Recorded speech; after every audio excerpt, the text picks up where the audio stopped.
Hello, both sides of the conversation family. We welcome you to this virtual space crafted especially for you. My name is Jada Curry, and I'm both sides of the conversation's marketing director and graphics design specialist. I want to take some time to ground us all as a community into this space we are about to open up in, so let's go through our community standards. Both sides of the conversation is providing a safe and honest space for open conversation, so we ask that you all be respectful of that. We also ask that you be respectful of each panelist, host, and participant. We do encourage healthy debates and conversations. Don't personalize anything with anyone. This includes name-calling, bullying, trolling, or shaming. This will not be allowed or tolerated. Your perspective is yours. It is not a prescription. You do not have to agree, but show respect. These community standards apply to all of our live shows and any virtual spaces that we hold on social media, including YouTube, Facebook, Twitter, or Instagram. We want to make sure that we are caring for each other as a community. This is our priority in all of our endeavors as both sides of the conversation. With that being said, I hope you enjoyed today's show and continue to stay in touch with us via YouTube, Facebook, Twitter, Instagram, or all of them. All right. Thank you for listening and see you soon.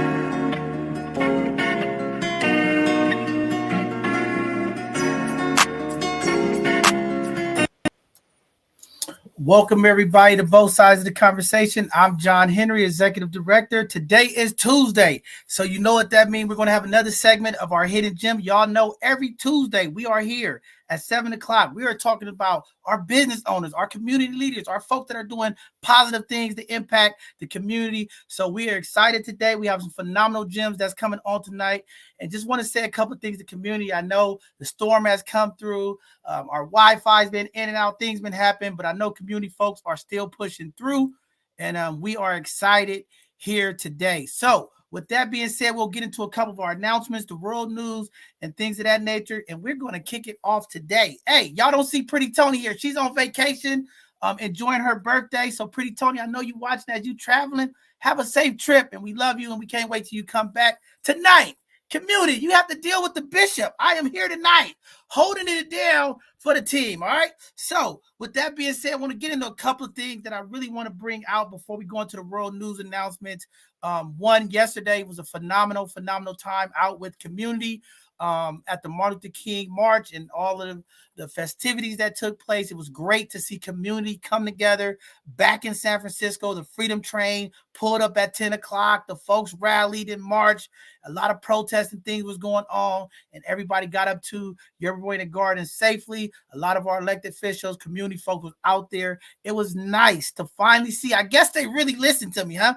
We heard from the youth. Y'all know I've been talking about the elders in the community, passing the torch to the young folks, getting our young people involved with some of the things that's taking place in the community. And it was nice to see our young people get up and talk about the things that they feel about Dr. Martin Luther King and how it impacted our community and what they viewed him as. So great stuff, a lot of essays.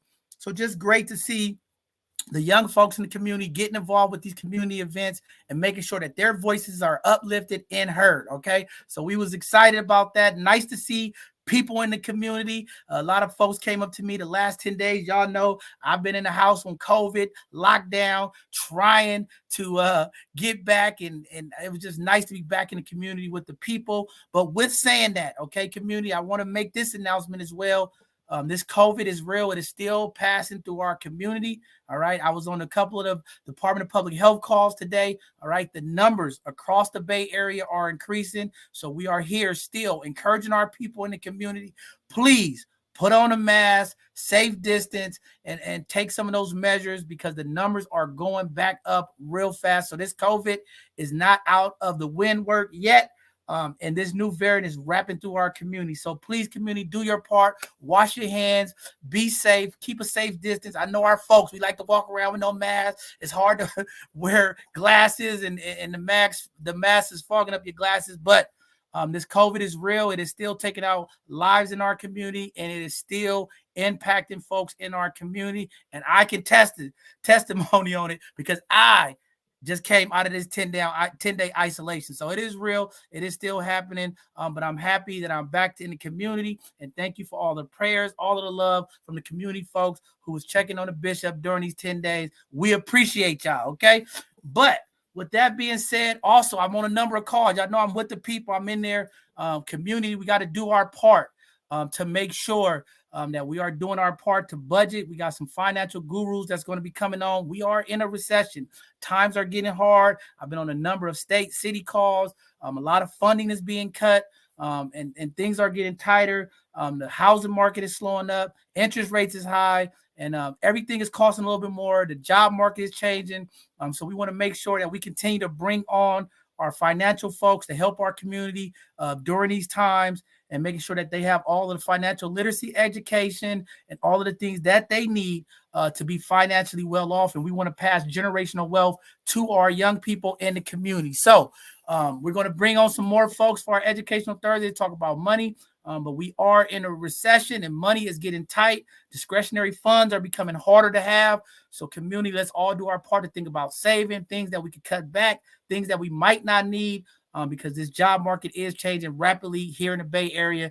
And we want to make sure that our folks, as we know, we always the first ones to let go and things like that. We want to be prepared. Make sure that you get your emergency fund saving up just in case something happened. I know the storm has impacted a lot of families with flooding and things of that nature. So be wise and be prepared. So a lot of financial economic changes that's happening, and we want to make sure that we are prepared for it and that we can sustain through it. So with that being said, I'm going to go ahead and jump into today's announcements and news. And then we're going to get these phenomenal hidden gems up here today. As I just was talking about, as you all may have heard or may have not heard, there's an egg shortage, okay? There's a number of eggs, different manufacturers that are having problems getting eggs out to the grocery stores, and it's costing a lot. Some people are seeing $5 to $6 for a dozen of eggs. 6-7 months ago was about $1.33 for a dozen. So again, the cost of everything is going up. We know this interest rate is having a great impact on our community. So again, just be careful on how we spend, how we eat. We have to start conserving because everything is going up. Also, tragic news in Dallas. A young girl was murdered. A 14-year-old had shot an 11-year-old after the two young ladies were fighting in an apartment complex. One of the young girls grabbed a gun and shot the teenager. And it's just terrible that this violence in our community is continuing to happen. And again, we're going to have more conversations. We're going to continue to work with our youth here locally. But again, tragic news to see our young people. And this is why we talk about mentorship. And it's so important to get our elders, our young people, to bridge the gap, work together. All right. We got to start really talking about conflict management and how do we deal with ourselves when our emotions are high and how do we engage. And it's going to take a lot of work from a lot of us, but this is why I'm so passionate about mentorship and really working with our young people to come up with solutions and other ways to deal with conflict. Again, tragic news to hear someone was shot and killed again or whatever the altercation, and adults looking at some of the back end stuff as parents. What is our role? How do we be leaders and be responsible? It's too many situations locally here that we've witnessed and been a part of where parents are fighting because of their kids' issues. I mean, this is terrible. We have to be the leaders, all right? And we have to be the parents who stand up and be able to make the right decisions for our young people, and we have to be emotionally in control as well when these type of situations take place. We all love our kids, and we know we get passionate when folks are, doing things to our children, but we have to be responsible adults and be the ones to deflect situations and calm those situations down. So again, tragic news to hear that. Also, there was another story in the news that maybe you guys didn't hear about. A toddler got a hold of their dad or someone's gun. The kid was out in the hallway with the gun, pulling the trigger, pointing the gun at himself, pointing at doors, and one of the neighbors caught it all on a ring. The father was arrested, but it's just tragic that we have firearms laying around where our young folks are having access to. And I'm reaching out to some of the firearm instructors to come on and do some education for our community. If you are a gun owner and you choose to be a gun owner, I'm not going to knock nobody for what they do, but we got to practice gun safety, okay? There's no way a 3-year-old toddler should have access to a firearm. And just luckily, the young fella didn't know how to remove the safety because he was pulling a trigger. And it was all over the news. I'm sure through social media today, more and more of it will be out. But just very, very tragic stuff. We got to be careful. It goes back to parenting. We have to be the responsible party for our young people. Also, in the news, the San Francisco Reparation Panel proposes a one-time payment of $5 million to each foundational Black American. A San Francisco panel that's been studying reparation has proposed a one-time payment of $5 million to each Black resident of the city deemed eligible for recombine. This is something very powerful. As you all know, there's a reparations committee going on for the state of California, but in San Francisco, all right, they are putting the legwork, making these recommendations to bring true equity back to our community for the harm that's been caused by the city and county of San Francisco. And this is very, very important. And again, I've been on these reparation calls. I have followed it from the start to where they at. The final information is going to be going out. We'll be putting that information on our social media. If you would like to follow and see what San Francisco is doing, they're streaming their reparation meetings live to the public. And maybe you in another city, maybe you in another state, maybe you could follow some of the work that they're doing and have those talks with your city and county. Again, the harm has been done. And again, all of the allies, I know we got a lot of allies that watch and support us here at both sides of the conversation. And I'm going to say it again, because people got issues with Black folks getting money and what they go do with their money, okay? And I'm going to tell y'all again, don't worry about what the people are going to do with their money. Pay the people for the harm that's being caused, okay?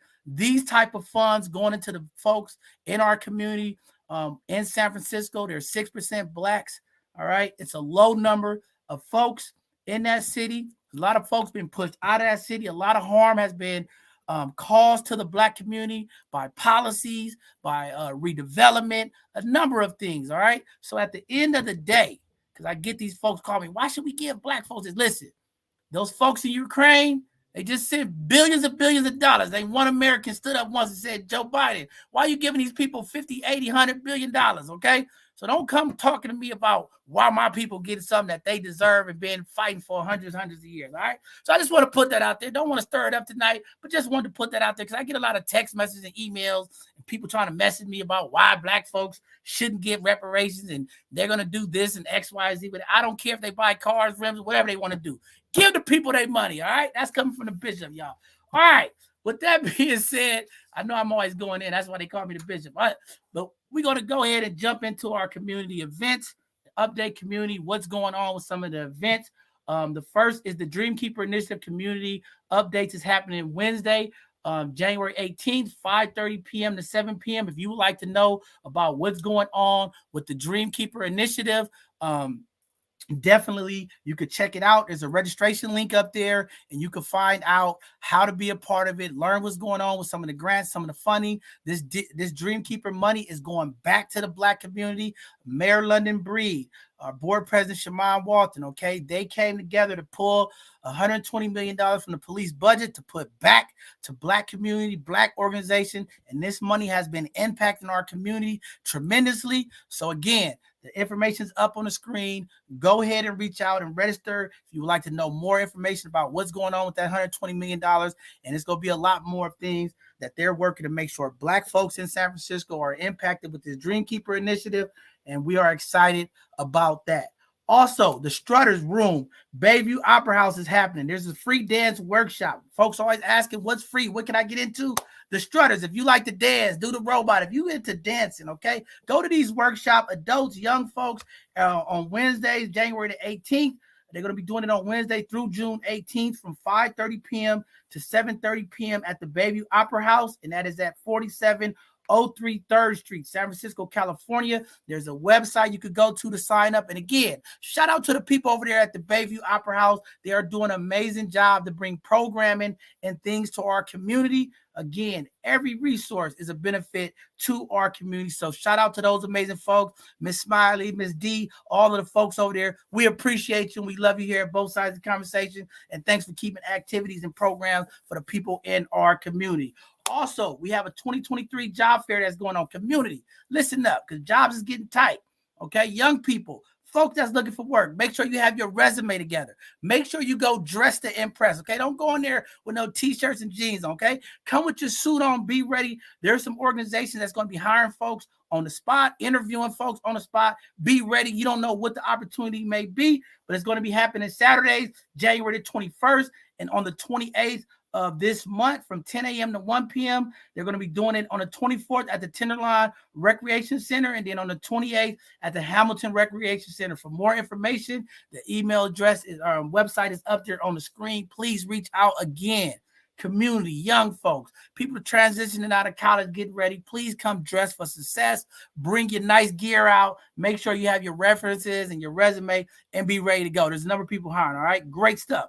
Also, the Fillmore Rhythm and Blues show is happening Friday, February the 3rd, 8 p.m. to 11 p.m. at the Peacock Lounge in San Francisco at 552 Haight Street. Make sure you go out and support them, folks. They are doing some amazing stuff. If you like blues and you like good music, check it out. Go up to the Peacock Lounge and be a part of that. Also, there's another city job fair that's happening for the city on Saturday, February the 4th from 10 a.m. to 1 p.m. at the County Fair Building. So it's going to be great to get these jobs out here while so many things are taking place. Also, the second annual Give Back Day is happening Saturday, February the 4th at Gilman Playground in San Francisco from 11 a.m. to 2 p.m. They are looking for volunteers and donations. If you are one of those type of folks that like to help out or give donations, please hit the Google form information that's up there and make sure you get the information to help support. Also, we are blasting the digital flyers on all of our social media handles. So if you can't get it from here, check it out on one of our social media handles and we'll make sure that information that's already put up. Also, save the day for the Dreaming Forward celebration. Black Joy, Black Power, and Excellence is happening Thursday, February the 9th, 9 a.m. to 5 p.m. For more information, check out the Dreamkeeper website at SF@SFOG, and we'll get that information up on the screen as well. Also, the DKI Community Update meetings is happening again on Thursday, February the 16th, 5:30 p.m. to 7 p.m. They're going to be doing these monthly to make sure community know where the resources are, and we're going to continue to do our part here at both sides of the conversation to make sure community knows where to go, where the resources are, how to get help and support. And there's a lot of them going. There's a lot of organizations doing the work. So tap into our social media handles. Make sure you follow us, okay? Because we are putting the information out for community. Also, our Both Sides of the Conversation annual bowling event is happening Saturday, February the 18th from 1 p.m. to 5 p.m. at Seabowl. Okay, this is at 4625 Coastline Highway in Pacifica. If you are interested in sponsorship, please reach out to us at info@BSOTC. Also, community. This is a free family event for all community folks, but you will have to register for this event. Our registration link is going to be coming out in 24 hours. We're 30 days out. So if you would like to come out, bowl, hang out, see some of the stuff that we are doing, this is a great event for community. The registration link will be out. You'll see it on our social media handles. You can go to our website. The link will be there. Please, you have to register. This is a registered event, but this is a family event, and it is free to community. So if you're available on the 18th of February, come out. Celebrate with the bishop. Come see some of our team members. Check us out. Amazing stuff going on. Also, the monkeypox vaccination is happening every Thursday, 11:30 a.m. to 2:30 p.m. I believe they're also going to be doing the flu vaccination as well, and that's at 701 Alabama Street in San Francisco. So please, if you want to get those vaccinations, go to those locations every Thursday, and you can get those vaccinations. Also, the Peace Parks is presenting their Friday Night Fun every Friday, 5 p.m. to 8 p.m. for our young people at the Hamilton Rec Center, and that's at 1600 Gary Boulevard in San Francisco. Please, this is a violence prevention activity for our young people. If you have young teenage folks in San Francisco, they're doing artists, they're doing haircuts, dance, a lot of things that they're doing. They're trying to keep our young people off the street so they don't get in trouble on Friday nights. Please bring your young folks so they can meet some other young folks and connect as we're continuing to find ways to do violence prevention measures. So shout out to Peace Parks and all the folks at Park and Rec that's trying to keep this programming going on for our young people. Also, the Saturday Family Fun Days are still happening. They're doing field trips and fun sporting events and much more with the SF Rebels every second and fourth Saturday. They are taking young people and families out to different sporting events and different venues to do things to keep our families and young folks in the community active during these weeks of school. Also, just want to say shout out to Nate Ford for all of the amazing work that he's doing with our young people at the NBA Junior League. They are doing some phenomenal stuff. I'm so proud to see all the young people, and Nate's been interviewing them and highlighting these young folks. And that's what our young people need. So shout out to SF Rebel and shout out to Nate for continuing to do the work that you all are doing to impact community. We love you and we support y'all. And thanks, Nate, for all you're doing. Also, both sides of the conversation, we are still looking for volunteers to support us. We also have our both sides of the conversation capacity building fundraiser. We have a link up there if you'd like to support us financially. There's a lot of things we're still trying to do. We are a new, growing, and moving organization. We need all the support we can get. So we are still looking forward for folks to support us financially as well as volunteer. We are looking for different volunteers with different backgrounds to help support us administratively and the back end support. We're looking for co-hosts. There's a number of opportunities. So I'm tired of folks in the community talking about, John, how do I get involved? I want to get connected. We got some opportunities. If you got some skill sets, come and bring some skill sets and help support us. So we're looking forward to that. If you are not that person, it's like, I don't have time and I don't have skill set, you can support us another way. You could go on Amazon Smile and click on both sides of the conversation. That's one of your charitable organization. No extra cost to you, but 0.5% of your Amazon purchases will help support our organization. And we greatly appreciate the folks who've been signing up, choosing us as their charitable organization. And I know the ladies out there, I know y'all shopping, okay? I see the Amazon trucks riding through all the neighborhoods. I see y'all sneaking out the house, making sure your husband don't see. I see you grabbing all the packages and trying to hide them in the car before you come out, okay? If you don't want the bishop to tell on you, okay, you better go on Amazon Smile and choose both sides of the conversation as one of your charitable organizations, lady, because if not, I'm going to knock on your door when you leave. I'm going to say, brother, did you know your wife was outside? She had like 20 packages and she snuck up on the side. Y'all don't want me to do that to y'all, okay? So make sure you choose both sides of the conversation as one of your charitable organizations. Also, if you're new to both sides of the conversation, maybe this is your first time following us, maybe you just learned about us from somebody else, please check us out on all of our social media handles. We are everywhere. We on Twitter, Instagram, Facebook, TikTok. We're all over the place. Check out both sides of the conversation, all of our social media handles. Check out the work we're doing and how we impact the community. We are doing some phenomenal work. So again, check us out and thank you to all of our amazing both sides of the conversation volunteers who show up to impact community. A lot of work happening. All we do is bless the people over here and make sure that our folks have what they need. Also coming up for our both sides of the conversation this Thursday is our next live show. We're going to have a presentation, an educational presentation about losing your gut. I think I got to learn a little bit about it. We're going to have a phenomenal coach coming on here talking about weight loss and how to eat and things of that nature. So this Thursday, tune in at 7 p.m. and learn some tips and tricks about eating so we can lose these guts. I know a lot of people was eating over the holidays. Let's get our health right. We got to keep our health right. So it should be a great conversation this Thursday. Also, this Sunday, I know people like, John, y'all really going to have a show this Sunday? We know the Cowboys is in town. The Niners is taking out the Cowboys, but we will have a Sunday conversation this Sunday. This Sunday conversation is our youth conversation for y'all that's just joining us. Twice a month, our youth come on here and they take the topics and run the show. This week, They are talking about human trafficking. Y'all always talking about y'all want to hear from the young people and what the young people got to say. Listen to these young, phenomenal youth that's going to come on. They're going to host and facilitate the conversation about human trafficking. And yes, it's going to be live during the football game, but I'll keep you guys updated what's going on. And we're going to run them Cowboys out of town. And Pretty Tony, I know you catching a flight, and I know you're a Cowboy fan, but we're taking your Cowboys out, okay, Pretty Tony? I just want you to know that. But happy birthday, Pretty Tony. All right, with that being said, enough of me. I know y'all texting me. John, shut up. We heard enough of you. Get to the hidden gems. All right, we are going to get to the hidden gems. Enough of me. We're going to bring up our first hidden gem tonight. Tonight, we have a phenomenal sister that's going to talk about a book she's writing. And listen, y'all, this book is not about me. I know y'all going to be like, the bishop, hold on. I know it. Don't do it to me tonight, y'all. But with that being said, we're going to bring up Pastor Trina. Come up and talk to the people, Queen.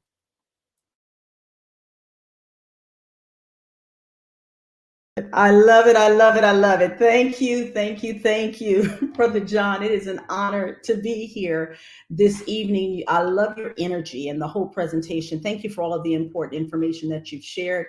And thank you for having me on today as a speaker. I'm Pastor Trina Turner, and I'm here to talk to you about a product that I have available. But let me tell you a little bit about me first of all. I want you to know that I'm here. I am an ordained elder and an executive staff pastor at the Victory and Praise Church in Stockton, California. Now, I'm in Stockton in the Central Valley now, but I was born in San Francisco and spent most of my young adult life in Richmond, California, which is where I grew up and where I met and married my husband, which is Rufus Turner. And let's see, so I spent about 25 years in the telecommunications industry, 10 years in social justice. And back in 1995, when we relocated to the Central Valley, my husband was called into the ministry as a pastor.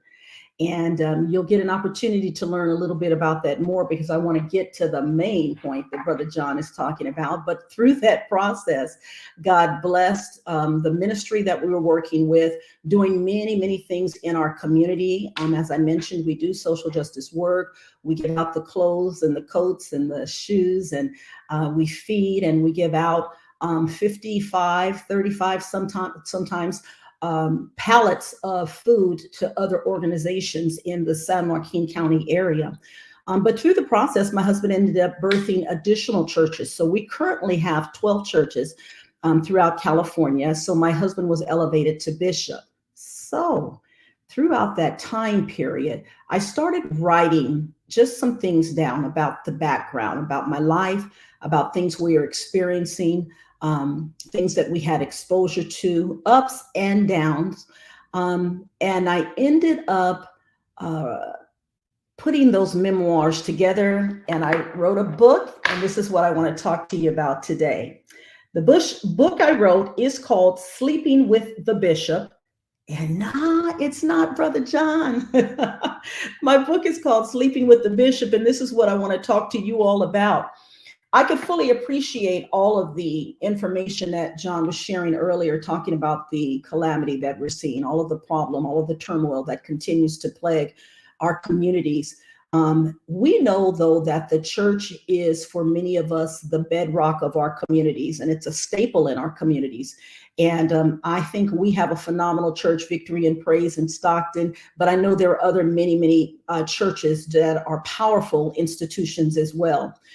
The thing that I decided I wanted to do, and what God blessed me to do, was to write and speak to some of those leaders that's leading in those churches, particularly from this frame, the pastors' wives.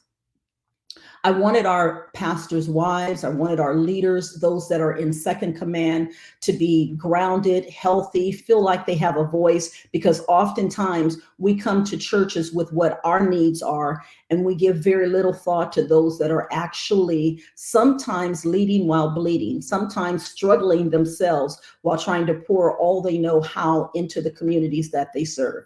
Sleeping with the Bishop is written with a behind-the-scene look at the internal thoughts and processing of thoughts of those that lead from the second chair. It's comical, it's thought-provoking, it's challenging, And it's written from a perspective of, or from someone that absolutely loves God. Hidden with the Sleeping with the Bishop is indeed an intentional kind of eye-catching, kind of one of those zinger things. And everyone says, wait a minute, what is that about? Oh, I knew it. I knew that was going on. Well, this particular book, yeah, I'm sleeping with the bishop, but the bishop is my husband. So there's the whole point. The bishop is my husband. But nevertheless, the book is chock full of information that I believe will help our community. It's a short read, only 150 pages, 22 chapters long, but I'm excited about the feedback that I'm receiving already in the book. Things that is making people kind of exhale like, it's something that I struggled with and didn't want to say out loud. God has called me to be very transparent in the book. If you know me, you know that I'm just me all the time. One of the things I write about, particularly in the book, was like when God called my husband into ministry, it was not a surprise. He received Christ at 9 years old. He was one of those church boys that just loved God. And I was not. I grew up around the church. And so from that perspective, when he said that he was going to be pastoring, the thing I knew about God is that he doesn't make mistakes. And I'm like, God, for real? I'm going to be that person? Because although many people feel like it's some pastors' wives, they just came out the womb wanting to be a pastor's wife. For many of us, that's just not the case.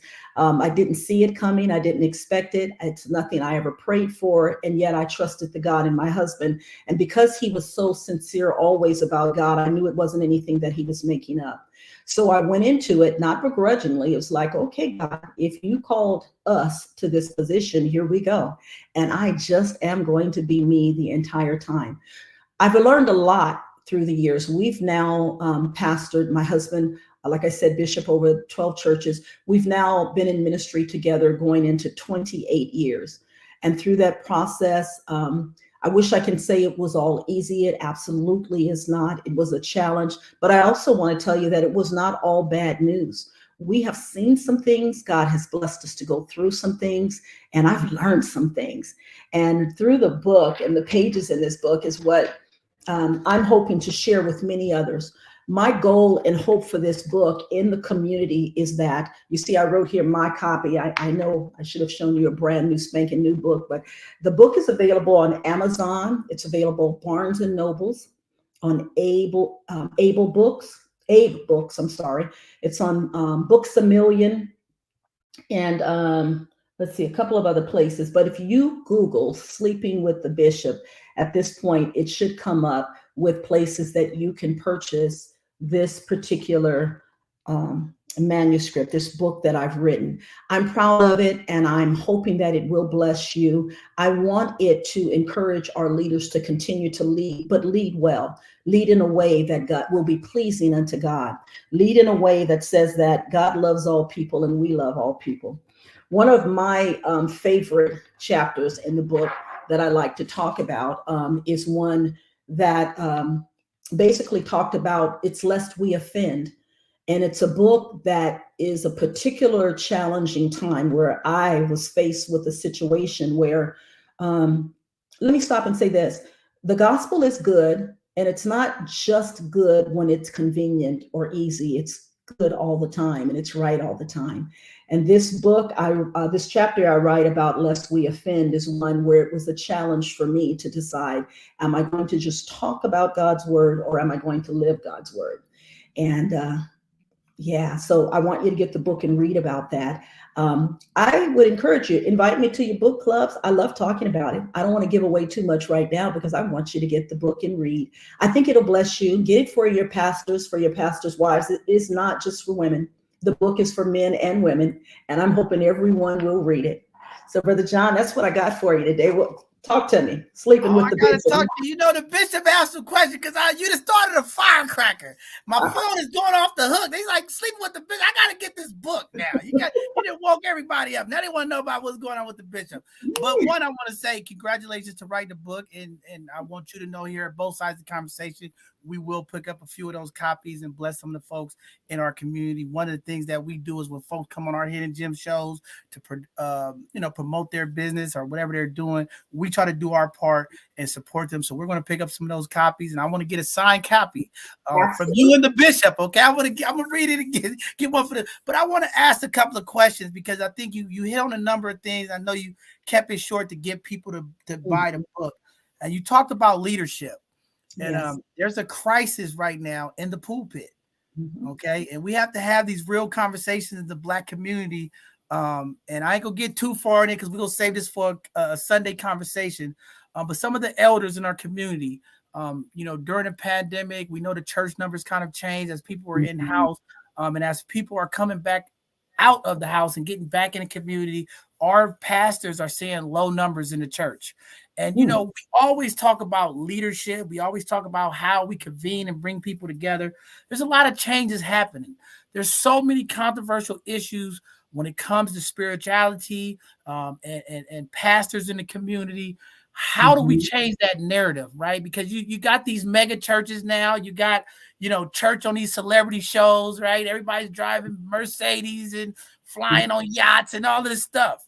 And people are getting frustrated because they feel like the pastors who are large are leading our communities, are leading them in a way that is not in a sense of giving and for the community. And I've always said it. You look at a church, you look at the people in the church. If your pastor's driving this car and everybody driving it, what's going on? Because as leaders, as a pastor, we should be elevating the community. We should be teaching them financial literacy. We should be making sure that our people are having the things that they need. That's leadership. A lot of these churches are not doing that. Right. So now you asked a lot in those questions, but I have a lot of answers. Yes, probably going to have me come back. I got a thought on everything you said. First of all, I want to say that you said, how do we do it? It's slowly. We didn't get here overnight. And I love that this channel, I love that your program speaks as well about the social inequities that we deal with and the structural inequities that we deal with, because there's a root in all of that as far as why we are where we are. We know that about the history. We know how the Black community came and the role that the church plays, and we know how the church started out and what we were taught and what we were not taught. All of that happened over centuries. It took a long time for us to get here. It will take time to come out of it. The best thing we can do is to do our part. So, for example, at Victory and Praise, I briefly mentioned it wasn't just an arbitrary number. We give out pallets and pallets of food on a weekly basis to our communities. We still do all of what we call mercy services because we know that it's going to always be needed. And in addition to that, we teach the literacy classes, the financial literacy. Matter of fact, coming up in March, we have a Before You Go workshop that's teaching our people how they need to set up their legacy giving and how they need to set up their families so that we're not doing the car washes and the GoFundMes and what have you. And so we're trying to be good stewards of the people that God has blessed us with. We're one organization, we're one church ministry, and I don't think we're the only ones. I think that we give more airplay to the ones that err or still fall behind in their thought process. You talked about the numbers going down through the pandemic, and we, on the contrary, actually saw our numbers increase. I think there are a lot of people in and out of the church that's trying to wait for things to get back to the way things were. And we don't subscribe to that. I don't think things should ever go back. If God suffered and allowed us to go through a whole pandemic, we better get something out of it. There's some lessons that we should have learned. One of which is that some people are gatherers and some people are not. Some people have been waiting for the opportunity, and we were pressed into this moment through the pandemic to have to think of different ways to be able to reach out to people that may never come into the church. So for us, our numbers in-house initially declined, of course, the way it should have. We were not one of those people that said, we don't believe in the pandemic, we're not going to shut down. No, we shut down. We were safe. Matter of fact, one of the chapters talk about how my husband and I both almost died through COVID. It wasn't kind to us at all. That was a very scary time for all of us. But through that process, in being safe, we went online immediately. That's part of education as well, teaching technology and what have you. And because God had given us that forethought, of how to do that. And he'll do it for everyone. This is not a big us, wonderful, right? God will do it for anybody that asks, that really is trying to seek him. We went immediately to online services, but once we were able to reconvene, we did not shut down online services. So we have online services, and we have people all over the nation now that we never would have had the pandemic did not happen, if it hadn't happened. So we have online services and we have our regular church services. You also talked about people, we're talking about the whole prosperity thing, about people driving around in yachts and all of that. Listen, the life that I live and the things that we've been experiencing, I need a yacht. If I get one, I'm gonna buy a yacht, and y'all can like it or not, because I promise we serve the community well. And we never have issue with doctors, lawyers, anyone else. You don't see anybody saying, look at that doctor with that big house, look at that lawyer with that. And they really are not doing much to serve the community. I think that people, regardless of their profession, regardless of their call in life, if they serve well, and if God blesses them with increase, as long as they're not stealing, taking, misusing the people's money, well, wonderful, right? And I don't believe that we pastors should be required to give their every dime and dollar when no one else is required to do the same, right? I think they should pour into the community. I think they should help the community. And I think that if God blesses them with more, we praise God. They need to pay their tithes like everyone else and keep moving, right? So I got some different thoughts probably than what you would imagine about that. But I think that our community and our church members and what have you, just first of all, should look internally. Pray for your pastors. There's some that are out of line. I'm not covering for folk. I see them and I know them. And in that, it's going to take God even to change their hearts and people to go to the word for themselves to be able to rightly divide what's truth and what's error. Wow. See, this is why I had to ask. That was a great response, because, if you didn't give it to me like that, the bishop would have had to give it to you another way. But Pastor, I just want to thank you for that insight. I think that is great. And I think your book, and the reason why I'm excited, I'm going to get the book and read it, because I think we need more of this in our community. We talk about the failure of relationships, the broken families. When you have folks who are community leaders, or you have folks who really involved, how do we educate our women in the community? How do we educate men in our community? And I think this is going to be a good read. So we'll definitely get this out to a number of our community folks. We'll get some copies and support you. But I think we need more of it. And I'm looking for our churches and the pastors to be more involved. And I'm glad you write this book. And I hope your book will inspire other folks to write books, because we have a lack of parenting and different things. And I think that perspective coming from the pastors and from our churches to help educate. I've been asking somebody the other day, where is the Black fatherhood books at, right? Where do we have those at? I was a young teenage father, and I remember going places and there was no books to teach me how to be a parent. I'm saying this is where the leadership of our churches, this is their role. Why are we not creating these books to teach our young people how to be parents? These situations we talked about earlier, what's going on. We need more of this education and more of these conversations. Some people don't like to read. We know in our community, and this is why we have this platform, to have the conversation. Whatever we have to do to trigger the minds of the folks in the community, we will continue to do that. So thank you for that. But lastly, since you're on a fire here, okay, I'm not going to let you off without asking this question, okay? I'm in a lot of community spaces. I'm in a lot of meetings. I'm meeting people. Yeah. A lot of issues going on right now that I'm very concerned with. And I want to get your perspective on it, because we're going to have a conversation this year about it. Okay. We're going to talk about the church and cannabis. I don't know if you heard about Pastor Brian doing cannabis. Of course I have. It's a number of pastors across this Bay Area. I've been on meetings, and they're talking about using their land to grow cannabis. And they're saying, hey, we want to teach young men how to be entrepreneurs. I want the weed smokers in my church.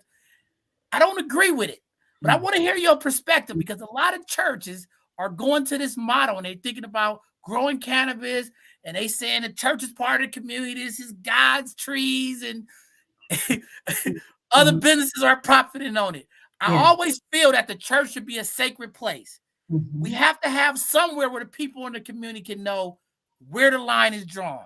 And as soon as we open the floodgates for this type of business, I feel like you're putting the community in harm. You put our elders in harm. You put the people in the church at harm when you dabble in these type of businesses. But I want to hear your perspective before I let you go, because this year I'll be inviting you back. There's a number of pastors that want to have this conversation and they want to hear what the community thinks. I don't agree with it, but they're trying to sell it to me. So what do you say, Pastor?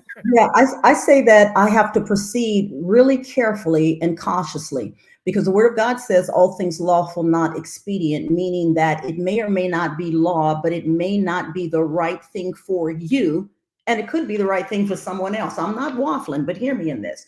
I can recall there was a woman by the name of Juanita Bynum, a prophetess and what have you. And I want to make this quick because I know I'm out of time. But at one particular time, she was wearing a white T-shirt. And she wore it for a long time. She said God told her to do it, right? Not me and not no one else. And I'm thinking, good Lord, could he have some frills on it or something? No, she said a white. That was for her. It had purpose. It had fruit and all of those different things. We like to hold on to the piece parts of the gospel that spoke to us, and anything before that is irrelevant and everything after that is irrelevant. I think that there are deeper conversations to be had about that. I'm now in my social justice mind, whereas we've locked up a whole lot of our Black and brown, but particularly Black individuals behind cannabis. And then we want to legalize it, but we want to make it inaccessible for them to be able to sell it and what have you. And so I'm all down that path that I have an issue with. And then when it comes to the church, we want the church. We don't want to give the church money, but we want the church to pay for everything. We don't want to pay our tithes, but we do feel like if I have a funeral, you should pay for it. I feel like we got to really kind of walk those lines and say, what exactly are we saying now? But I don't want you to get money from cannabis, but I want you to pay for everything that I need you to pay for. I don't want you to show up. You know, we got to look at it and say, now, wait a minute. It's either legal or it isn't legal. It's either an herb or it isn't an herb. It's either a valid business or it is not. And does the word of God clearly speak against it? And then beyond what the word says, because the word of God is alive and living and powerful and quick, it'll still speak to you. What is God telling you? Because I may come back to and feel like, you know what, I thought about it. I can't find it in the word, but God may not allow Victory and Praise to do it, right? Because now I might become a stumbling block for someone else. So maybe I'll put my hat and my pen in it and say, we're not going to do it because that's going to cause some folk to error in the gospel. But does that say it's a sin for someone else to do? I don't know. We do have to have a longer conversation about that. All right. See, that's what I wanted to hear. I'm going to bring you back, okay? Because I got all these pastors. John Henry, set up the conversation. Get the community. We want to have this. I'm going to have it, okay? And I'm open to the conversation, but I have to stand somewhere. And, especially when we talk about bringing up young people, I always tell people, hey, alcohol is legal, but I'm never going to encourage my young people to drink alcohol. I can't. I mean, you know what I mean? I don't want people coming to the church buying pre-rolled joints, and I just don't want right. And maybe there's a way and a path where, from an entrepreneurship standpoint, that they can use the land and do something, and it's not necessarily sold there. They're going to buy it from somewhere. I don't know. We got to talk about it. Right before I get off, I want to tell you there is a book signing on February 4th at the Victory and Praise Church in our theater at 2029 East Harding Way in the city of Stockton. And for those that's anywhere close that can get to Stockton on that Saturday, February 4th, I'd love to see you there. Definitely would. I would like you to do, if you guys have a digital flyer, please send it over to our events at BSOTC or get it over to Angelique, and we will get it out to the community. It is important, all digital flyers that we get out, so that these resources get to the community, and we will help get that information out and drive people to that event. Well, Pastor, it's been great talking to you. I think I need more time, but we got other hidden gems here tonight. But I want to say thank you. All right. And you will see a purchase from Both Sides of the Conversation on Amazon. And I'm going to get you to sign my book. And all the ladies out there that's watching, don't be reading the book to see if you can sleep with the bishop. Thank you. God bless. All right. Thank you, Pastor. Have a good evening. And we will keep you on the list, because we will be having a Sunday conversation about this very issue that they're talking about with cannabis. And I want to get a well-rounded spectrum of folks to talk about this, because it's an important conversation that's happening. I know across the country, there's churches already moving in that direction. And I just want to make sure that we hear from the people and understand what we're getting into and the impact and things of that nature. So thank you again for being humble and being patient with me. You know, I'm funny. I'm a jokester. I like to have fun. Okay. But this is your segment tonight. We wanted to highlight you and uplift you. You are no longer hidden. The folks know who you are. Before we let you go, if there's any shout outs, if you want to talk to the bishop you're sleeping with, this is your time. Tell them, give all the shots out to the people who show you love, and then we're going to let you go. Just a shout out to all of the amazing folk at the Victory and Praise Church, out to Angelique. Thank you so much for finding me so that I'm no longer hidden, because I want to be back in this conversation. And of course, to my amazing husband, the Bishop Rufus K. Turner. Thank you so much. All right. Thank you very much, Pastor. And we will be reaching out. We'll make sure. And I just got a message that you're going to be coming back on the 29th for our generational curses conversation. So we're looking forward to seeing you back, and the folks in the community seeing you. So thank you for your work, your dedication. And we will be picking up some of your books, Sleeping with the Pastor. All right. Thank you. God bless. All right. Have a good evening. All right, community, there you go. Phenomenal conversation with the pastor. Go check out the book, Sleeping with the Bishop. Not this bishop, but check out the book, all right? With that being said, we're going to bring up our next hidden gem. This phenomenal queen is doing a lot of things. We got Miss Alicia Jackson. Come up here and talk to the people, queen. You got to unmute yourself. Let's see. Okay, I'm unmuted. Can you hear me? There you go. We can hear you now, queen. All right. Thank you so much for having me on. I'm thankful to Angelique. I'm thankful for you all finding me as this hidden gem. And I'm really excited. I tell you, I really enjoyed Pastor Trina. She stirred some stuff up. So shouts out to her as well. My name is Alicia Jackson. I am a community leader and advocate. I have started this organization called the West Coast Center for Victorious Youth back in 2006, my son and I. And he had a desire to be able to go into the community and help those that were underserved and less fortunate to be able to expand their education in areas that the schools were not teaching. My son 4 years ago had a massive heart attack, and I am continuing to do this work. Rest his soul. He did pour a lot of his vision into me before, he checked up out of here. And so the vision must continue. But the West Coast Center for Victorious Youth is a nonprofit organization that teaches financial literacy, life skills, and we provide educational travel experiences for youth that may not otherwise be able to get out of the community and see things that, a 4-block radius would not allow them to do so.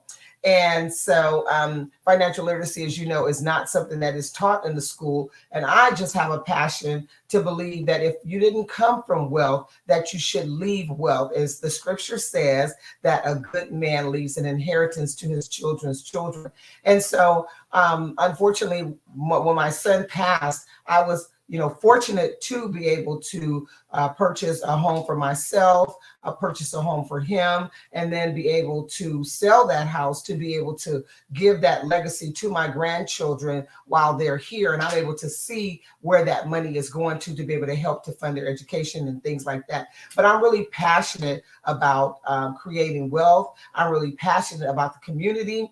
I started this organization called Change in 2015. And Change is not giving spare change to those that are out there asking for money, but it's to bring real change. And so the acronym stands for Can Help Anyone Needing Genuine Evangelism.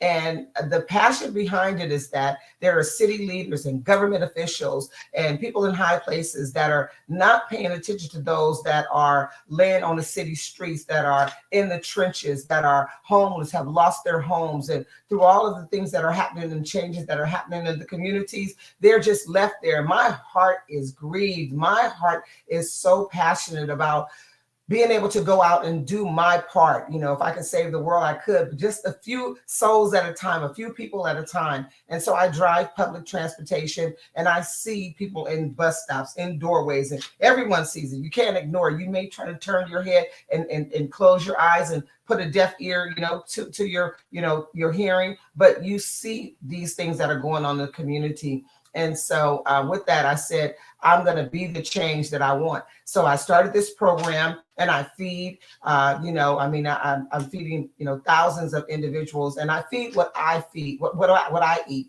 Like for Thanksgiving, the whole Thanksgiving meal that I had, the the chicken, the dressing, the cranberry sauce, the muffins, the macaroni and cheese, string beans, that whole thing. I fixed 500 to-go containers and packed my trunk and went around and gave out those different camps, gave out that food. And so it's stuff like that that the church, I feel like, we as a church, we know that it is the bedrock, it is the foundation, and people of African descent, family, love, and spirituality is our foundation. And if you take those things away, which we know that it has been taken away, you basically have, destroyed the home. And so I believe in going out there, showing that love to those that are unchurched. Everybody's not coming into the church. And so it's up to us to go out there, get in the trenches, roll our sleeves up, and make a difference in these individuals' lives. So I'm passionate about that. Got a lot of things going on. I'm in leadership in ministry. I've been ordained since 2006. I've been ordained like 3 times. And so that says to me that if I didn't get it the first time, God called me a second time, and then he called me a third time. Okay, I got it. I'm ready. I'm doing this work. And so currently I have been appointed to a higher position and a promotion to be a church administrator under the leadership of Bishop Rodney Andrews, who has 2 churches, and it's 1 church in 2 locations. And we're opening up a church in the city of Oakland right now, where, a lot of, negative connotation has been brought over the city of Oakland. And we just really want to go in and show the love, bring the family unity back, restore the hope, make people feel safe, and just really, bring unity into the community. And so there's going to be, some great things that we're going to be doing in the city of Oakland, because Oakland is a great city. I'm actually from San Francisco, but I work in Oakland and I serve in Oakland. And so I'm really excited to be able to help to get Oakland restored. Okay, so let's talk about a couple other things I got going on. I've written 2 books. And my book, the first one is Rise from the Ashes, Unleash the Power Within and Claim Your Blessing. And so this book speaks about that there is life after a setback. We all go through different situations in life, and it's not where you come from, but it's where you're going. And you have to be able to overcome your issues. You have to be able to work out your own soul salvation. You have to be able to, bounce back after having, fallen down. I mean, COVID took a lot of people down, as we know. And even I heard it earlier in the conversation that people who had experienced things during COVID, it did 2 things. It either made you or it broke you. And so there were some millionaires that were created during COVID because it shook up people that were complacent, and it made them bring out the creativity side of them. And so that's what this book is about. It's about unleashing the power within, claiming your blessing, and that you can bounce back after a setback. And the other book I wrote is Lady Elisa's Spiritual Tidbits, and this one is just, over the years, God has given me different sayings to keep individuals with a positive attitude. My blood type is B positive. So positivity runs through my veins. I don't do negative things. And so this spotlight of finding, hidden gems that speaks of positivity and things that are going on good in the community is right up my alley. And so there may be sayings in the book that may say, life is fragile, handle with prayer, just little things to keep you encouraged. And so it's a journal. I'm excited about that. And then finally, well, not finally, but I have another business, which is Divine Connection Cleaning Services. And so we do the work so you don't have to. If you need any cleaning services, you can give me a call. I got a staff, and we'll come out and we'll clean your home. We'll clean your commercial property. You can reach us at 925-238-3017. And then this is finally. So I have a t-shirt business, and I wanted to share a couple things with you. I do printing of t-shirts, and they're bling t-shirts, and it's called Bossed Up Bling. So I don't know if you can see that. So I print these t-shirts like this with all kind of beautiful transfers on them. And we have a number of different shirts. And so they come in all sizes, all colors. So things like that, and just trying to generate wealth to be able to have funds to do what my faith prompts me to do. Again, I'm a giver and I love being in the community, helping individuals. And so that's a little bit about me. I gotta get one of those shirts. I like this shirt. Girl, buy. I need to put that. That's right. I need one of those shirts. Girl, buy. Exactly. I just want to.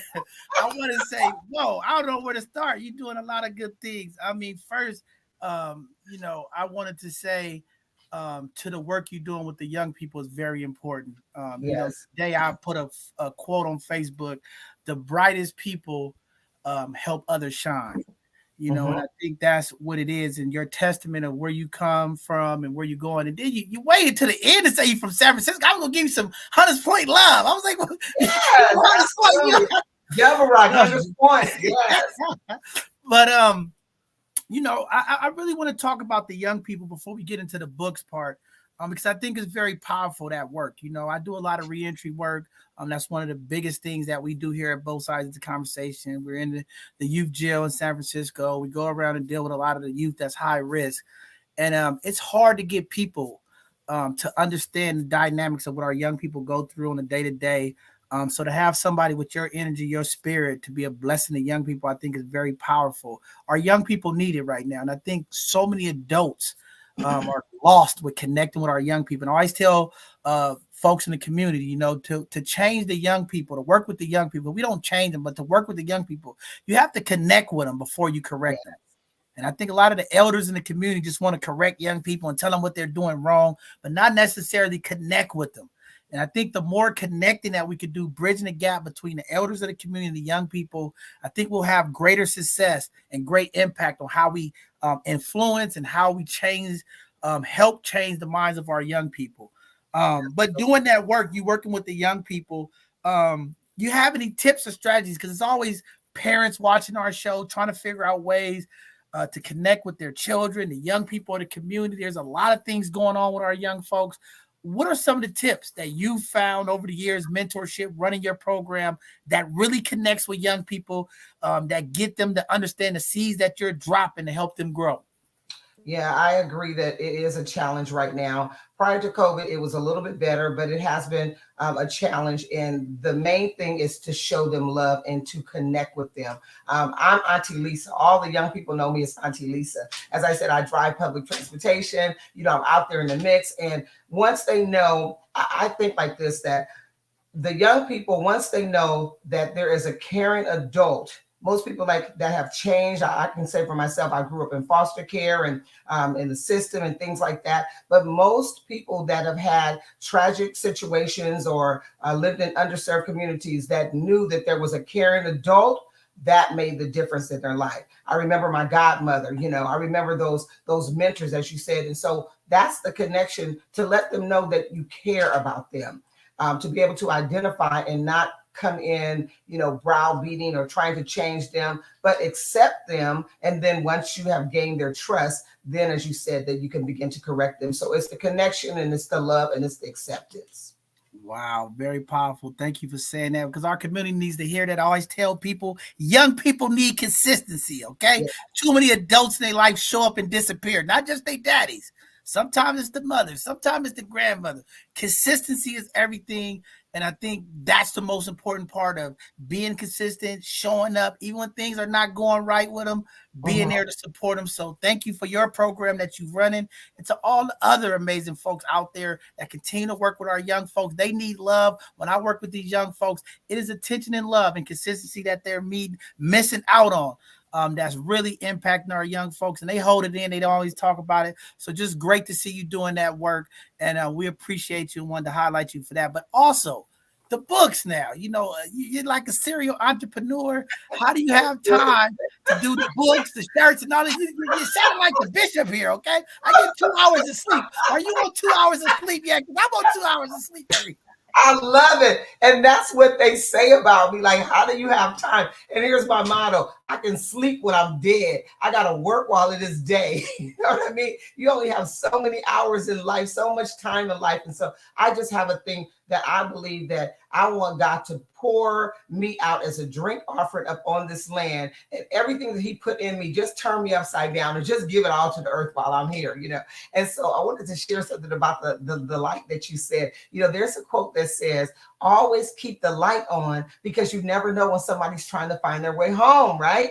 Yeah. Okay. So you might want to throw that in your toolbox. But yeah, how do I find time? So really, you know, this energy that I have, it totally comes from the Spirit that gives me the zeal and the zest for life, you know, because you know the difference when you're depressed, and you've been there before, you know, you see this when you go to serve in the jails. When you're depressed, you don't have that type of energy. But when you come alive to yourself, and how do you come alive to yourself? First, you have to die to yourself. You have to die to your will, to your ideology, the way that you do things, your mindset, all of that. When you die to your will, that's when you really come alive. And so all of this life that I have, yeah, I try to manage my time and divide it between community, philanthropy, my job, the things that I enjoy doing. Because if I can work hard for corporate America, my background is law and what else did I do? Wealth management. But if I could work hard for that type of industry, why not go hard for myself? Because when I leave here, I don't want it just to be, you know, I want to have it known, why was I here? And so that's where my passion comes from, to be able to say that I was here when I had the time to do what I needed to do. Wow, very powerful. I love your energy. See, you sound like me, because that's what I tell the young people. I said, it was a time where I wasn't the bishop. It was a time where I wasn't doing so many right things.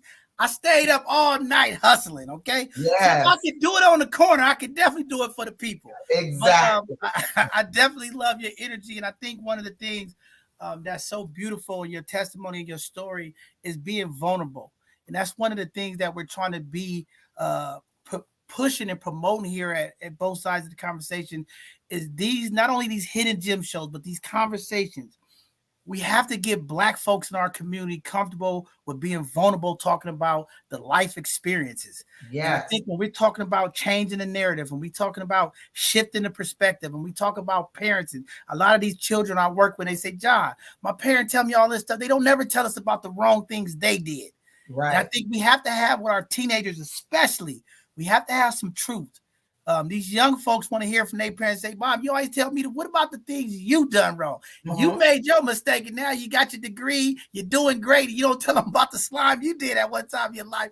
And I think the closer our community can come forward, have the conversation, and be transparent and open and vulnerable to have these conversations, the faster the change will happen in our community. We know there's a mental health issue that our community has to deal with. And we just appreciate the work you're doing. And we're trying to get more of our churches to embrace the mental health process. We need it in our community. The PTSD is real. The anxiety and depression is real in our community. And folks are looking for different ways to deal with this. So whenever a wonderful individual like you are here to express what you've been through and what you're doing to continue to strive and to see all of the different businesses. And this is why I love this Hidden Gem segment, because people need to see this, because they could be going through something. They might want to give up, and they hear you talking about, yes, I got this going on. I got this going on. You're going to drive somebody. You're going to motivate somebody. This is what the inspiration looks like. Now, for your book and all this stuff, I want you to put the phone number and stuff in the chat with your clothing line. Is there a way folks can online support you if they outside in Stockton area? If you could put that information in the chat. We want to make sure that our community knows how to connect with you and to support you. We're going to do a lot. We're going to also do something for you tonight and support your businesses. And we're going to connect with you. And I have Angelique connect, but we're going to support you, because that's what it's all about. We don't talk about it here at both sides of the conversation. We be about it, okay? We make sure we lead by example. We believe our leadership It's about demonstrating what's possible and being that lead and change and making it happen. So we're going to support you and get some of the things that you have going on. Maybe I'll get the Girl Bye shirt and I'll just pin it on the wall. And I don't want to give it to somebody else to say Girl Bye. I got to have that up there. The Bishop, Girl Bye, get out of here. let me just say this too.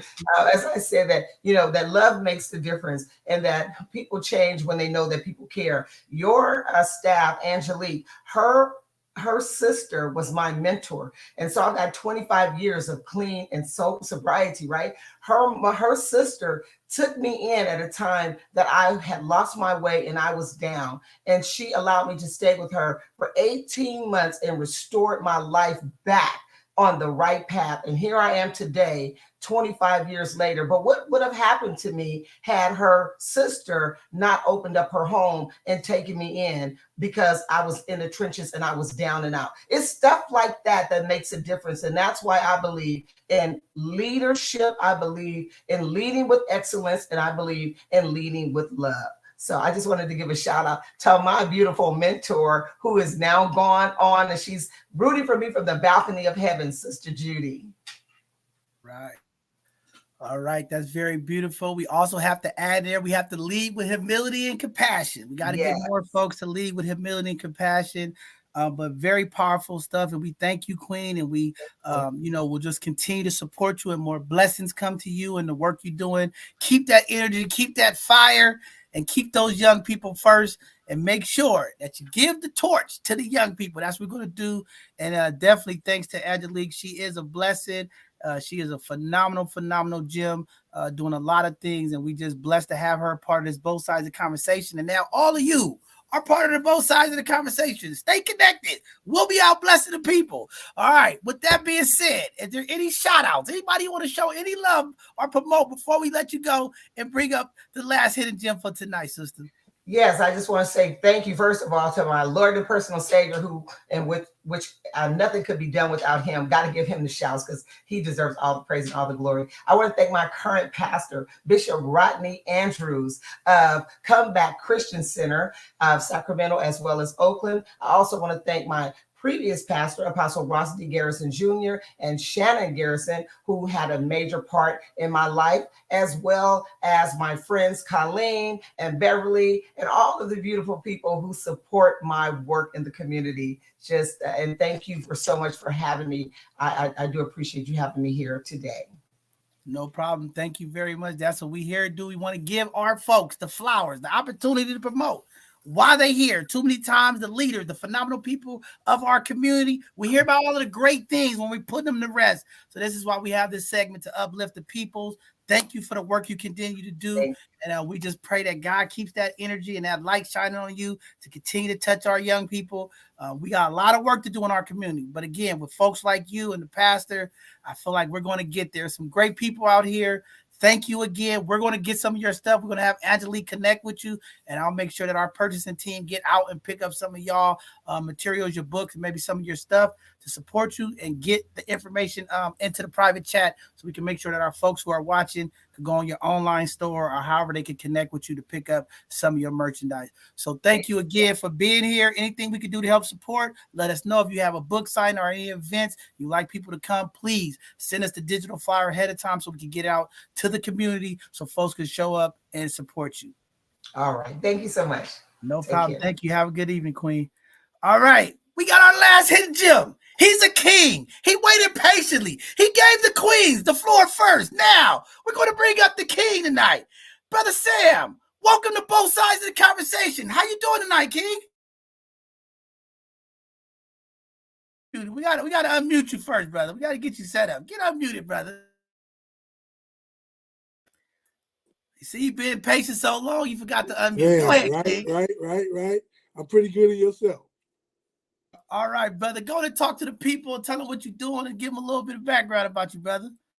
Oh, man, I'm known as Ford Family Barbecue and Grill. I'm over in Oakland, California, man. I'm blessing the people, building unity in the community, trying to bless people one plate at a time, change lives one plate at a time.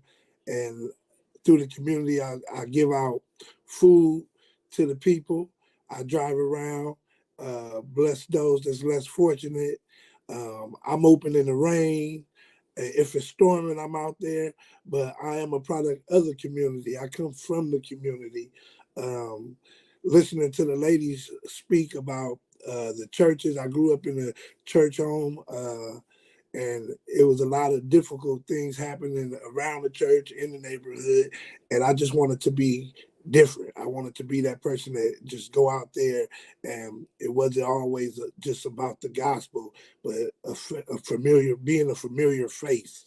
You know what I'm saying? And just reaching out to the kids. I was blessed to be able to work in the school district, and I started from the bottom in the school, like from janitorial to just volunteering, and then became dean of culture.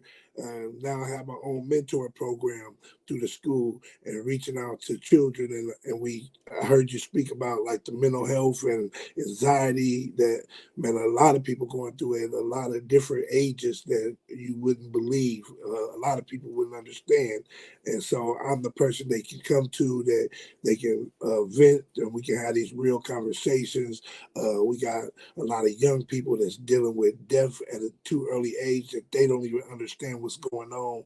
And so that's why I come in at to bring that comfort and to be there for them, to be a voice, to advocate for them when those that can't speak to themselves, to uplift them, to build confidence, to show them that, you know, it's still possible, and even teaching them about being a business owner instead of working for someone, teaching them about how hard it is in life, and how you just have to never give up. A lot of people see me, man, I wasn't the best student in school, so when they see me in the schools, it's unbelievable, but it's easy to do the work when you was that person.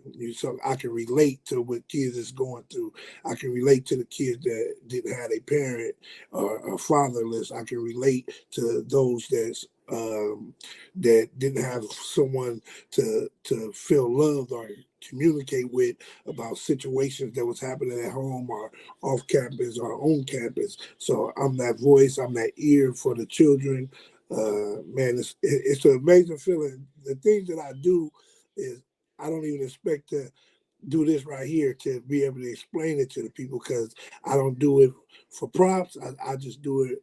It's in my heart, you know, and I've been doing it for years. I started a nonprofit, For Family Barbecue and Grill, Feed the Body, and man, I got a contract with Safeway, and we just blessing. I'm picking up food, blessing people all over the community. I got some awards from San Francisco, from Oakland. I just recently got one from the city of Oakland on the January 12th.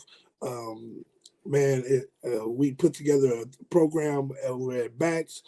We do free haircuts, free massages, free music, free food. What else? Man, they was doing even the ladies' hair, nails. Man, you about name it. We doing everything in this one parking lot, and we just trying to build unity in the community amongst each other, amongst the people around us.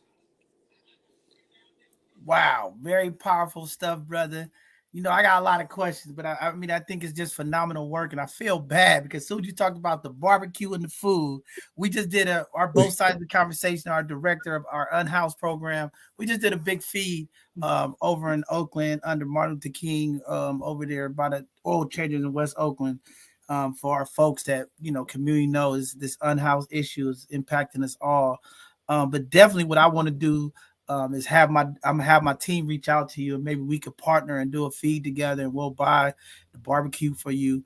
You know, we definitely are you know, looking for funding and things that we're doing, and we have some funding for this programming, but we've been able to you know, get people to support some of these fees that we do, and our folks are just suffering out there, especially during these storms. And Yes. you know, definitely we would love to connect with you and you know, utilize you. I got my brother at Sins, okay, so I'm supporting Oakland too. And I'm glad you came on tonight, okay. I see some Oakland stuff going on. We know in Oakland, okay, there's some energies that's out in the city of Oakland that we got to get out, okay. Yeah. And it's just great to see you folks in here, and Alicia talking about Oakland and how we support Oakland. I keep telling folks, that, you know, we're a San Francisco-based organization because that's where I'm born and raised at. But we bless Black folks all over this country. We go wherever we go, we bless the people. And I keep telling people, it's not about where you from. It's about when we see Black folks in need, we step up and support them. So I definitely want to make sure that we connect because, again, there's a lot of work in Oakland that needs to be done. A lot of our folks on our team are from Oakland. We're doing a lot of stuff to help work with the folks in Oakland, but we just about blessing the people, man. But we got to get some of that barbecue, okay? We got to get some of that good grilling, brother. We got to get some of that good grilling out there. And I want to vouch for what you said too, because even though I've been doing this in Oakland all my life, most of my recognition came from San Francisco, you know, because I help, you know, sometimes it ain't who you know or it's who you know. You know what I'm saying? And I ran into some people and helped some people, and they just happened to be from the other side of the bridge. And they put the word out, and the word got out, and they came out and interviewed me and showed me mad love. You know, and so you speaking the truth when you say, you know, the San Francisco, showing the love from San Francisco to Oakland. And another thing, man, we got to reach these youth, man. You know, I hear a lot of stuff. I was listening to y'all say that y'all be doing in the community, but we not hearing this in the community. And so we got to get this information out. And I'm going to make sure I be sharing this page and letting people know, like, man, yo, if you got a complaint, man, you can go on here. And this is where we can have discussions, because a lot of stuff people don't know about. A lot of stuff. You're not hearing about it, you know, and everybody not going to the church to read the bulletin. Everybody not going to the library to look at the board, you know. And so to reach these young people, we got to go where the young people at. And that's what I do. I go where they at. So if you got some information, you know, I go to where all the boys at on the bikes. And you know, I ain't going no sideshows though, but you know, but we got to reach them. No, but I appreciate you saying that, because that is my biggest fight. Okay, I'm around some of these city officials. I'm in these meetings with folks, and I keep telling people, I'm tired of folks getting on these calls talking about we got to meet people where they at. Okay, I'm sick of that. That's a famous term that everybody want to use. Yeah, we gotta meet people where they at. I say, well, where y'all meeting the people at? We talk about this gun violence in our community, right? I'm like, where y'all at? See, you can't sit behind the desk of your office and say we're doing violence prevention. I said, if you ain't on the corner with the shooters, then you ain't in the streets with the people. So I commend you for that work with our young people, because again, I see a lot of these folks coming to the table, grabbing the resources, going after the grants, but all this violence happening. When I go talk to the youngsters in the project, because I ain't talking about the underserved community, I'm talking about the projects. I'm in the projects with the youngsters. Who came over here to help y'all? Ain't nobody showing up in the project. They too are scared. So I'm thankful for you, King, because we need more kings of the community to go into work and go in these communities and do the work. I ain't talking about the community. Go in the projects. Go in the kill zone and holler at these young folks and find out what they need and how we can support them and give them an opportunity. Come before death happen, because we see them when somebody get murdered. Right.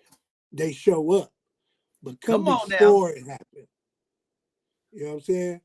And that's a big problem. Yeah, that's a big problem. Schools always asking for volunteers. You can meet the youngsters at the schoolhouse.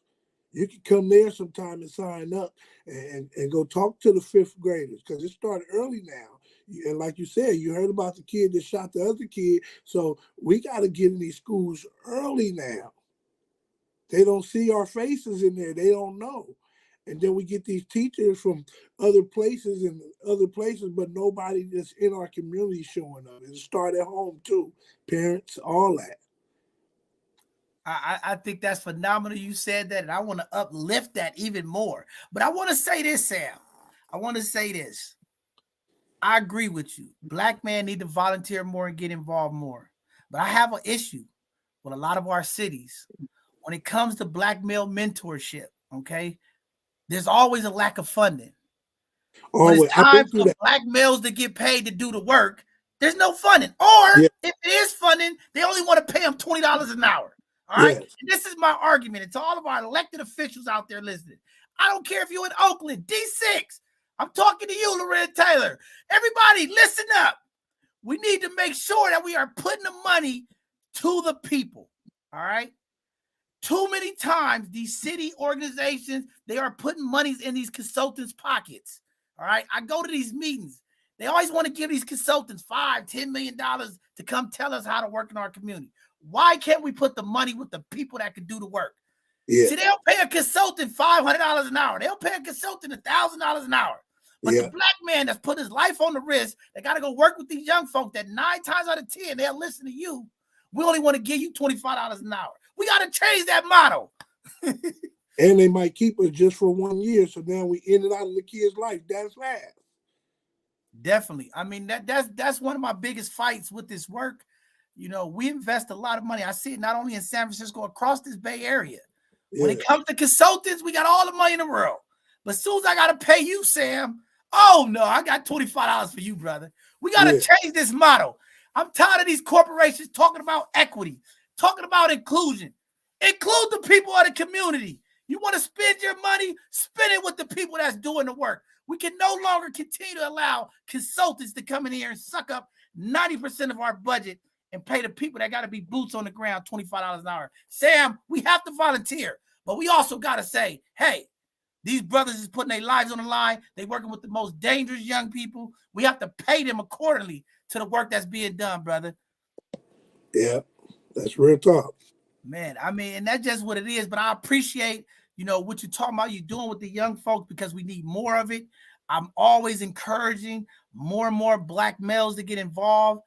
You know, this hands-off approach is not going to fix the problems in our community. We need more male mentors in the communities working with these young brothers, and we need resources and opportunities. And I keep telling these organizations, I'm yelling and screaming all the time, and they know here at both sides of the conversation what we do. Okay, we analyze, we criticize, and we mobilize. And when we mobilize, we come for them. All right, I'm in these meetings. They don't like to hear from me. A lot of times they want to kick the bishop out. Oh, we don't want to hear from John. Why? Because I'm telling the truth. I'm tired of it. And this is no disrespect. And I want to say this.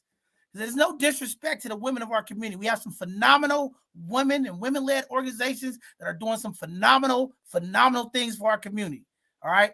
But I'm going to say this, and I'm going to say it again. These black women who run these organizations, let the man speak. We got too many brothers that are trying to do something. We can't get a seat to the table. When we at the table, they want to tell us what we need to do. Let the brothers speak, okay? Queens, we respect you and we love you, queens. And we know 90% of these led organizations are by the queens. But there are some great kings out here that's trying to get involved, okay? Let the kings get an opportunity to bless the young people, especially the young man. Too many times I'm in these meetings today. John Henry, you always got something to say. I said, listen, sister, I've been quiet for 6 months. I ain't said nothing. Every time we on this Zoom meeting, all you doing is talking. Listen to me now. I'm going to tell you what we got to do for these young brothers. You don't tell me what these young men need. I'm going to tell you. But we got to have that level of understanding, because sometimes these queens just get, you know, they get in there and they do their thing. And we know the queens are organized and they got the background. They can write the nice grants and they know how to get the funding. Sisters, there's some kings out here that's trying to impact our young brothers. Bring them to the table. Work collaboratively with them. All right? And when you ask the brothers to speak, let the brothers speak. Don't be. I had to say that because I was in a meeting today and I was telling this lady, I said, lady, let me say something now, okay? You've been talking for 2 hours. Let me say something.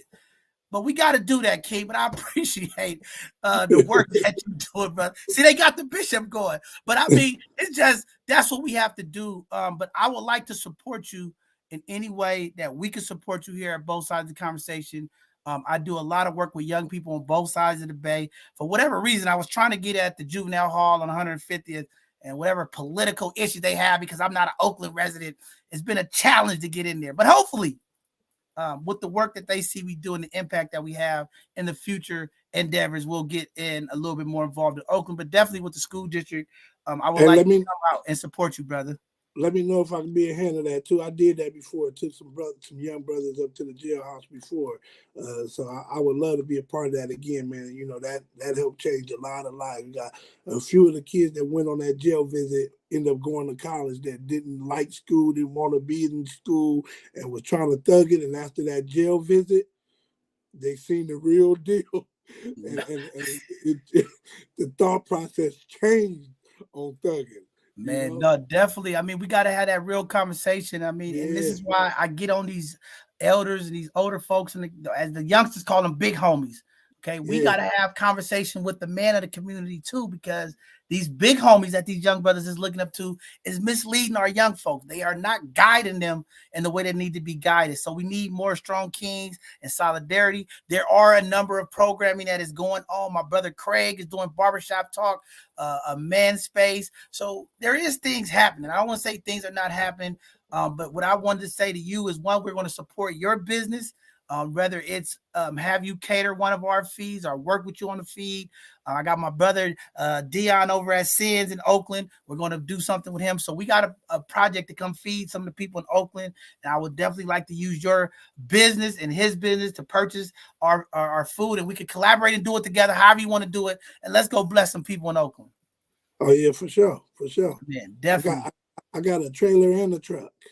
Oh, let's So go. we Let's go. can drive around and do deliveries with hot meals. Man, come on. That's what it's all about. But yeah, brother, any other things that you want to talk about that you're doing before we let you go? I appreciate the work you're doing. I would love to collaborate. I'm going to tell you, I will volunteer. If you want me to come up there and talk to the young people, I definitely will do that to support. You know, I'm not about just the money. But listen, I've done 27 years of volunteer in-kind service. And I tell them now, you got to pay me. I'm very busy. Sometimes you're going to have to pay the bishop, okay? Oh, yeah. I got to get paid, too. I got a whole healthy folks and staff back here. They want to get paid, okay? Yeah. They taking up all my time, all right? But I will come out there. I promise you that I will. If you have a group of young people that you want me to come talk to and mentor, I always tell all of the teachers, you know, I will come and do something for the school. Just let me know. My guy, Uncle Damien, Us for Us, he's doing a lot of that. I'm just busy because I'm trying to do a lot of stuff behind the scenes, working with these political folks. I'm on a coalition for child support right now. So I'm doing a lot of behind the scenes stuff to make change in our community on that level. But I'm also there. It's just a matter of working out. But anytime you need me, definitely I'll send you my information. Reach out to me if you have an event and you just want some positive folks to come talk to our young people. I'm always down to do that. In any way we can uplift what you're doing with your barbecue. We have your Instagram and stuff up there. Are you doing just catering? Are you doing pop-up? Tell us a little bit more about how folks get out and connect with you and support your barbecue.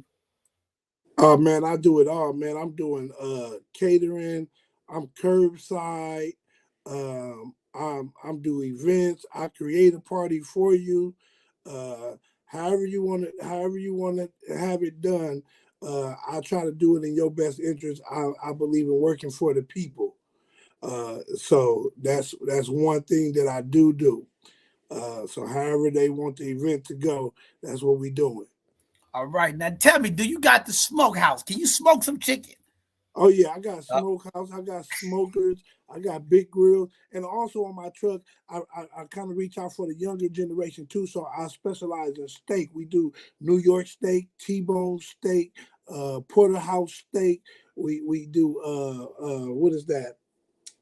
All steak, where you can get it on loaded potatoes, hoagie sandwiches, nachos. I do jumbo tacos.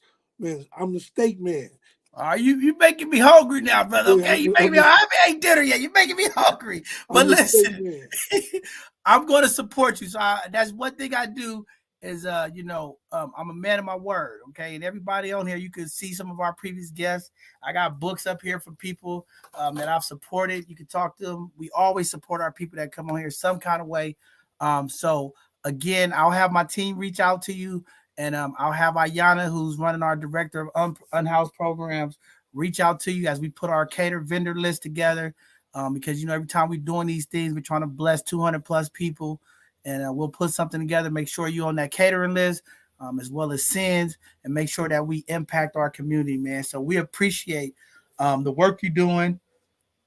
I put in the chat. Me inspired, brother. And I put in the chats, the Heart of a Hustler. That's my son design. He got a clothing line.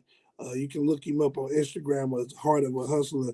Heart of a Hustler is everybody got a hustle, man. If it's working hustle, waking up, taking your kids, taking care of your business hustle, try to follow Heart of a Hustle. He got some real good clothing line. It's my oldest son, man. And so it wouldn't be right if I didn't promote that or say anything about it, man. You know, proud father, man. Heart of a Hustle. I'm putting it up there on the screen for the people to see, but brother, you got to get your son to come on here and promote himself. I'm supporting for sure. He got to come talk to the people though. I keep telling them they got to come see the bishop if they want to get the blessing.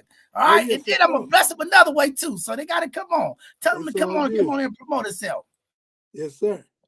But I appreciate that, man. You know, I know it's getting late, and you know, thank you, King, for being patient and being here tonight. It is phenomenal. Just the work you're doing to help impact our young people like the other phenomenal hidden gems.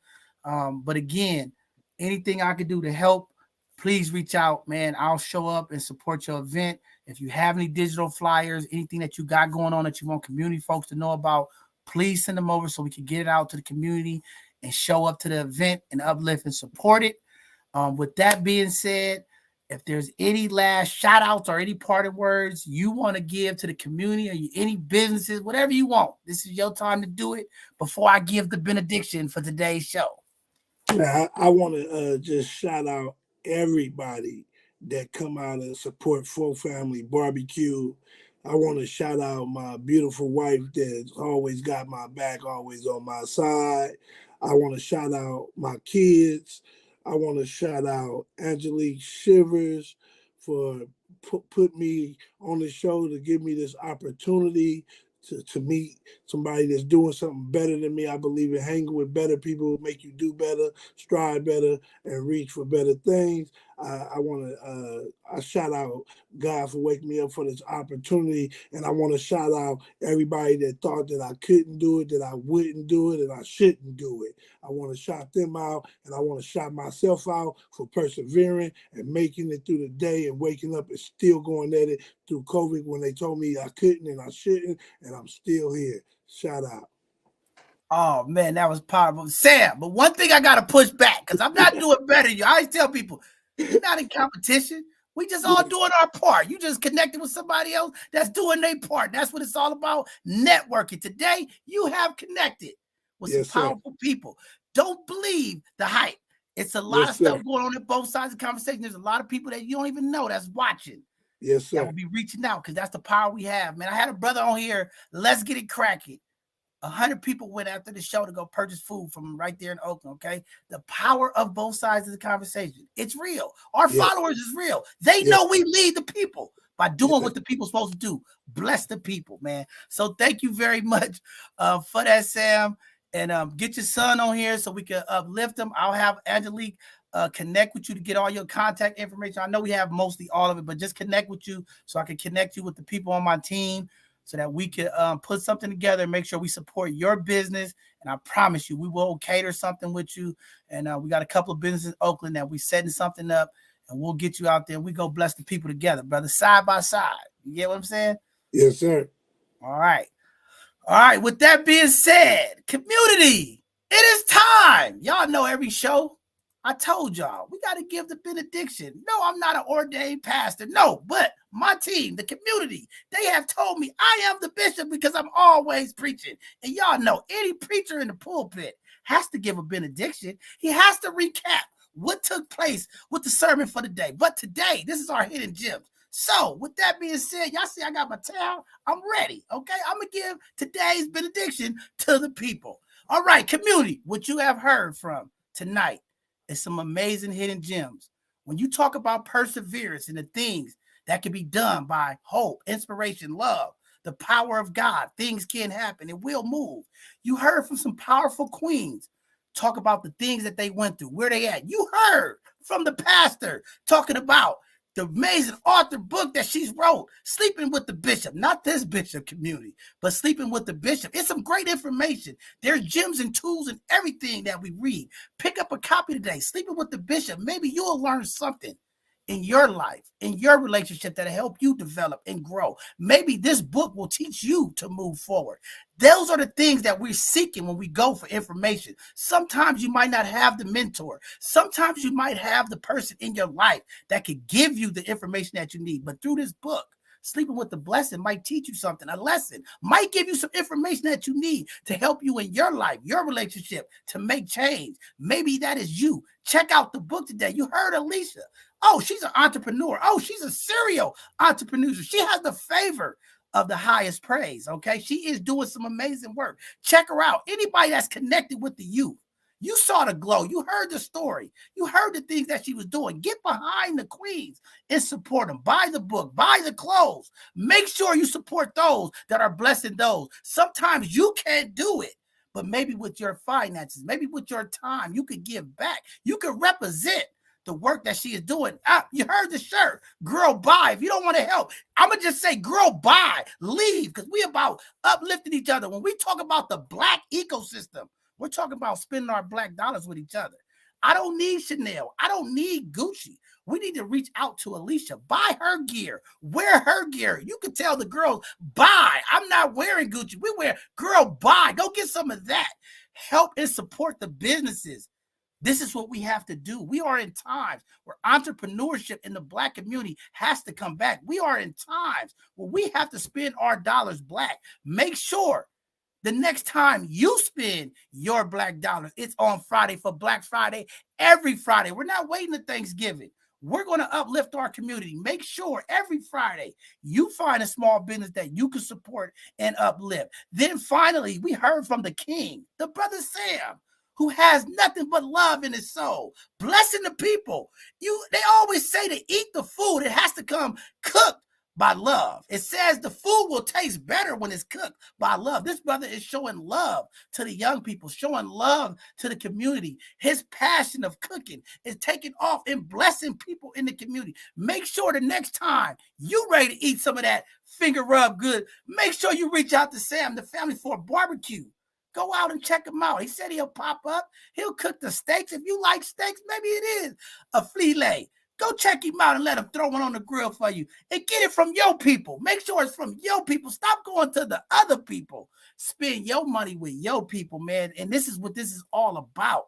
Uplifting each other through our spending, uplifting each other through our love, through our humility, our compassion. Continue to push forward. This work will take us all if we want to get to the next level. We cannot hate on each other. We cannot downplay each other. We have to uplift each other. And to all the pastors out there, do your part. Don't be decisive. You have the floor at the pulpit.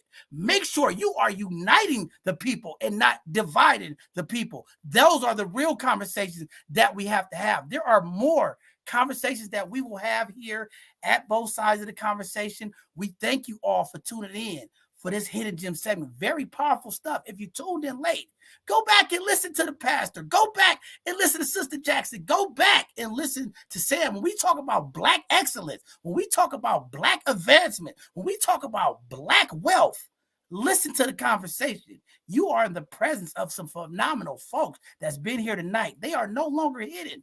Check out those gems. Check out the work that they are doing. Lead in love. All prayers up. We love you all. That is the benediction for tonight. Again, our next live show will be this Thursday. We're going to have a sister come on talking about your gut, talking about your weight, nutrition, how to do better. Make sure you tune in. Get some of the tips. Let's make our New Year resolution a real resolution, a real solution.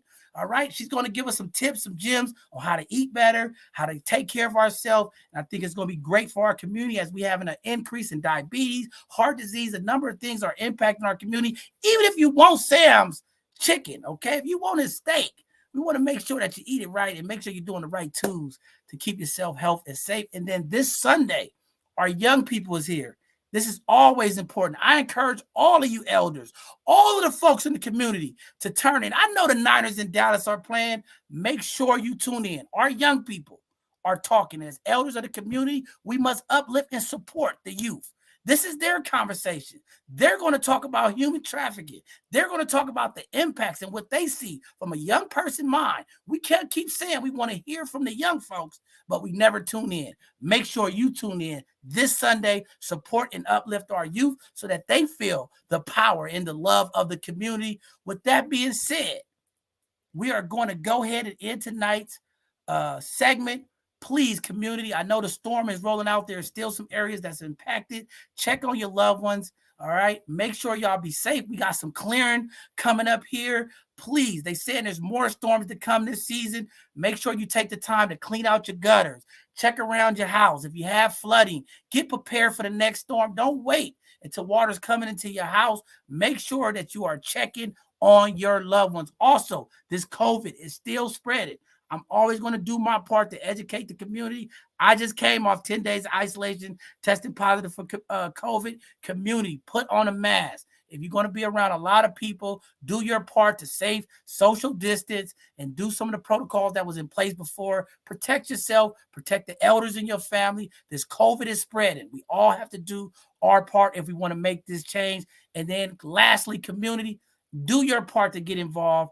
There's a number of issues and concerns that's going on across this country and all of our cities. Find a way to get involved. Find a way to volunteer and do something to give back. We need support. We need people to get involved and mobilize and do something. Please think about it. Everybody can use a little support in these times. With that being said, we're going to end tonight's segment.